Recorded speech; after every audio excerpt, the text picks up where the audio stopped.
भजन मंडली तो है नहीं कि साहब मेरे घर पे आज कोई भजन हो रहा है और मैंने आपको बुला लिया तो आ जाइए, आज शाम को भजन है।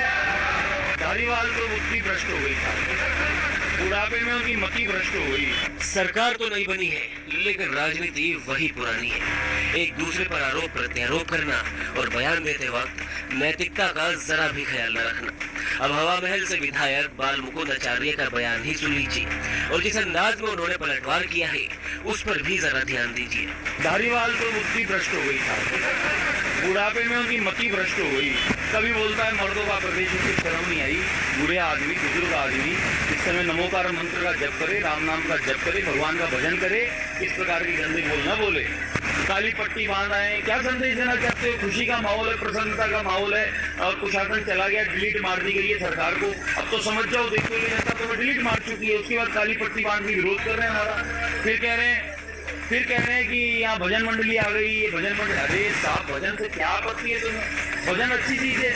भजन मंडली आ गई, भजन करेगी, सत्संग करेगी, 36 कौम को साथ लेगी, सबका विश्वास जीत के विकास करेगी। और तुम्हें इन बातों से क्या आपत्ति है?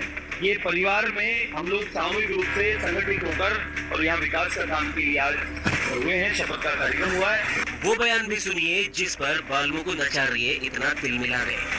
जब भी हाउस बुलाया जाता है चुनाव के बाद, जो कॉन्स्टिट्यूशन 176 में लिखा हुआ है कि आम चुनाव के बाद सबसे पहला सत्र वो राज्यपाल के अभिभाषण से शुरू होगा। 24 घंटे के अंदर आपने नोटिस देकर के ये बुलवा लिया, ये क्या बात है? ये कोई भजन मंडली तो है नहीं कि साहब मेरे घर पे आज कोई भजन हो रहा है और मैंने आपको बुला लिया तो आ जाइए, आज शाम को भजन है। ये तो रही वार पलटवार की बात। अब इसके पीछे की कहानी जानिए। दरअसल विधानसभा में पहले ही दिन शांति धारीवाल ने शॉर्ट नोटिस और अभिभाषण न होने पर सवाल उठाते हुए कहा कि ये कोई भजन मंडली तो नहीं है। इस पर बाल मुकुंद आचार्य ने कहा कि बुढ़ापे में उनकी मति भ्रष्ट हो गई है। कुल मिलाकर भजन मंडली के बयान पर विधानसभा में खूब शोर मचा।